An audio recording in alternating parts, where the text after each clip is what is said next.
ગઈકાલે શામળાજી ચેકપોસ્ટ ખાતે અમારી ટીમ શામળાજી પોલીસ સ્ટેશનની ટીમ રેગ્યુલર 31 ડિસેમ્બરના કામગીરીમાં ચેકિંગમાં હતી. એ દરમિયાન એક શંકાસ્પદ બાઇક પોલીસને ધ્યાને આવેલું.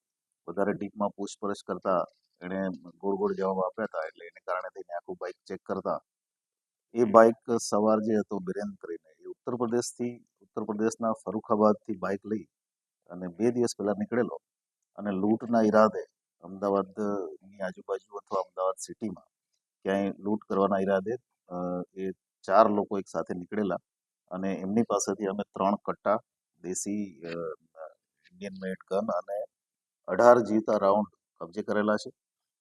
આરોપીનું ઇન્ટ્રોગેશન અત્યારે ચાલુ છે અને કોર્ટ પાસેથી 7 દિવસના રિમાન્ડ પણ લીધા છે અને અન્ય આરોપીઓ એમાં પકડવાની કાર્યવાહી માટે એસઓજી દ્વારા તપાસ ચાલી રહી છે અને અલગ અલગ ટીમો અન્ય આરોપીઓ પકડવા માટે અલગ અલગ જગ્યાએ અત્યારે કાર્યવાહી કરી રહી છે.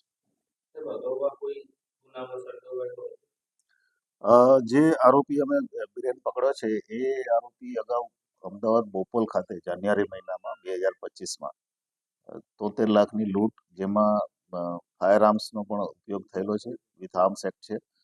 73 લાખની લૂંટમાં એની ધરપકડ પણ થયેલી છે જે તે સમયે. એ ઉપરાંત અમદાવાદમાં જ ચેઇન સ્નેચિંગમાં એ સામેલ છે.